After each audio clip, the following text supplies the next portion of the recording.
certo? No início do programa, nós criamos duas variáveis simbólicas para ajudar na execução do código posteriormente. Depois disso, nós criamos a variável dados, que ela vai ser utilizada para ler o arquivo em CSV. Esse arquivo ele vai ter a tabela do circuito. Em especial, nessa tabela, nós temos uma coluna que ela vai servir para mostrar qual o tipo de tensão de fonte que nós estamos lidando, se é uma fonte de corrente contínua ou uma fonte de corrente alternada, e os demais componentes são apenas entidades do circuito comuns. Aí depois disso, no código, nós vamos ver qual o número de nós. Nós vamos pegar as duas colunas de entrada de nós e saída de nós e vamos ver qual o maior termo dessas colunas, que vai ser o número de nós. Após isso, nós vamos ver qual é o número de ramos a partir do número de linhas da tabela. Nós vamos, logo em seguida, criar a matriz de incidência completa, que tem dimensões número de nós por número de ramos. Nós vamos iniciar ela enchendo de zeros. E após isso, nós vamos definir quais são os termos de saída que vão levar na matriz e quais os termos de entrada que vão ser definidos como -1. A partir da matriz de incidência completa, podemos construir uma matriz de incidência reduzida que contém todas as informações necessárias para o nosso cálculo, visto que a matriz de incidência completa retorna um sistema linearmente independente, ou seja, podemos conseguir as outras variáveis tratando uma delas como de referência. A matriz de incidência reduzida no nosso código vai ser sempre a matriz de incidência completa menos a última linha, retirando a última linha. A transposta vai ser dada por essa função, então ela também vai ser necessária para fazer os cálculos. Finalizando a matriz de incidência reduzida, a gente precisa fazer a matriz de admitância dos ramos, que é uma matriz diagonal com a admitância equivalente em cada ramo. Como recebemos resistências, indutâncias e capacitâncias pela tabela, primeiro fizemos a impedância resultante. Então, pegando aqui os dados da tabela e depois passando para a Laplace, vemos que as impedâncias capacitivas apresentam esse infinito, pois nos ramos onde não existe capacitância, C está sendo igual a zero, portanto, precisamos fazer essa condição de igualar a zero, que é o verdadeiro valor da transformada Laplace, da impedância capacitiva. A impedância equivalente vai ser o somatório dessas três matrizes. A admitância equivalente vai ser a impedância aplicando a função inversa.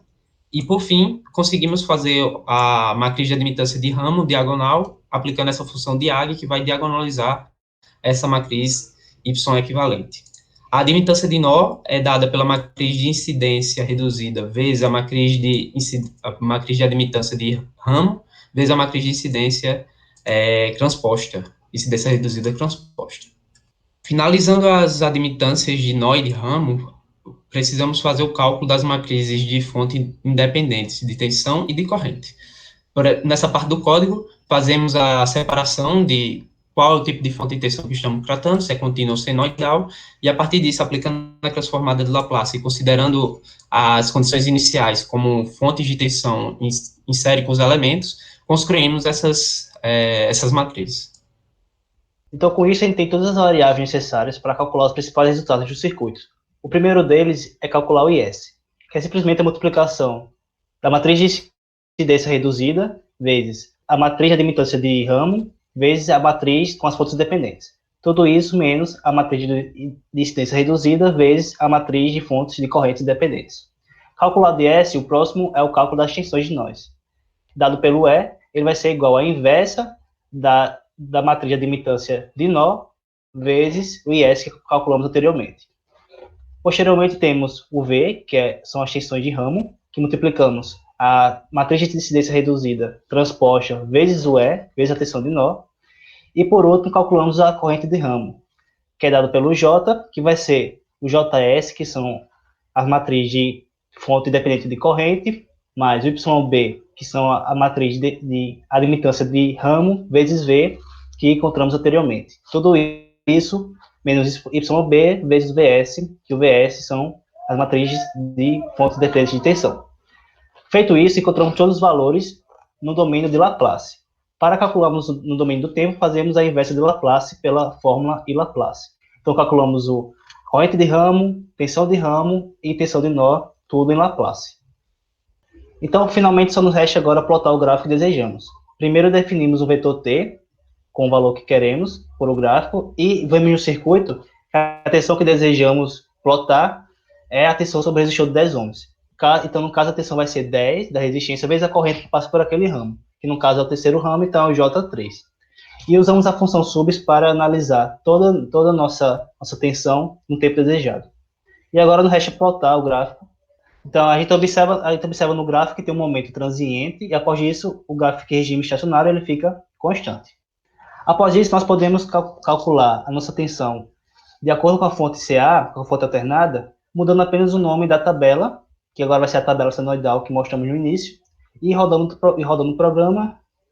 Então, a gente pode observar aqui no gráfico novamente, de acordo com a fonte CA, vai gerar esse gráfico, e a gente observa que nos primeiros segundos ele mostra o transiente, mas que logo depois ele já começa o seu regime permanente senoidal. Para realizar a análise no domínio fasorial, utilizamos o Python, utilizando o Colab, que permitiu com que a gente fizesse o código compartilhado simultaneamente. Utilizamos as bibliotecas Pandas, NumPy e Matplotlib. Além disso, aqui utilizamos um link para abrir a tabela, mas em um computador local poderíamos utilizar o caminho da pasta local e funcionaria do mesmo jeito. Podemos verificar que a matriz que estamos utilizando é a mesma, com algumas colunas a menos. A tipo de fonte agora não é mais necessária, então foi retirada. Aqui salvamos a frequência da fonte. Todas as nossas fontes sempre vai ter a mesma frequência e estaremos sempre salvando somente uma frequência. A partir disso, a gente vai precisar fazer a matriz de incidência, e como no MATLAB nós fizemos uma tabela de nós, e através dessa tabela, pegando o valor máximo, nós sabemos a quantidade de nós que tem no circuito, e através da quantidade de linhas da nossa tabela, nós temos a quantidade de ramos. A partir disso, inicializamos a nossa matriz de incidência completa, que vai ser uma matriz de zeros. Após isso, vamos, como também no MATLAB, percorrer cada coluna e colocando na linha referente ao nó de saída o valor 1 e na linha referente ao nó de chegada o valor menos 1. É isso que esse for faz. E aí a gente vai ter a matriz de incidência completa. A partir disso, a gente sabe que a matriz de incidência completa retorna o sistema LD, e, como no MATLAB, também retiramos a última linha para termos a matriz de incidência reduzida. Aqui estamos mostrando como o Python mostra a matriz de incidência, a matriz transposta. Então, a partir disso, nós podemos montar agora a nossa matriz de admitância. Primeiro, pegamos o valor da resistência, da capacitância, da indutância da nossa tabela de dados, aqui do circuito. Então, e podemos encontrar agora no domínio fasorial a nossa impedância, o XL, o XC, e temos aqui novamente, igual fizemos no MATLAB, essa parte do XC, para eliminar quando tiver um sobre zero, substituímos infinito por zero, e somamos tudo para encontrar a nossa impedância equivalente.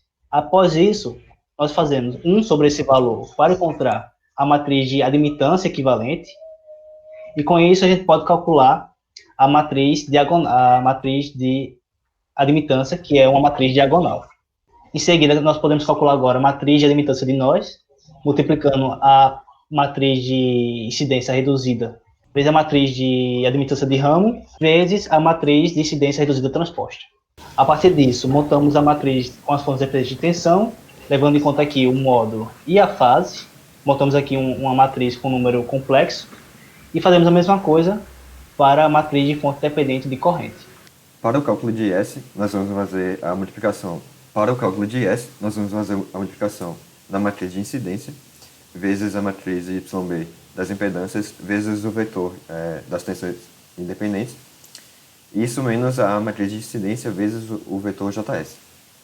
Depois, nós vamos fazer o cálculo das tensões de nó, que vai ser a variável E, e ela vai ser a multiplicação do inverso da matriz YN vezes o vetor IS. Depois disso, nós vamos fazer o cálculo das tensões de ramo, que vai ser a matriz de incidência transposta vezes o E, calculado anteriormente. Por fim, nós vamos calcular o J, que é as correntes de ramo, que vai ser JS mais a matriz das admitâncias vezes V, menos a matriz das admitâncias vezes VS. Agora, no final do código, nós vamos fazer a tabela de saída, em que nós criamos um data frame a partir da estrutura Pandas do Python.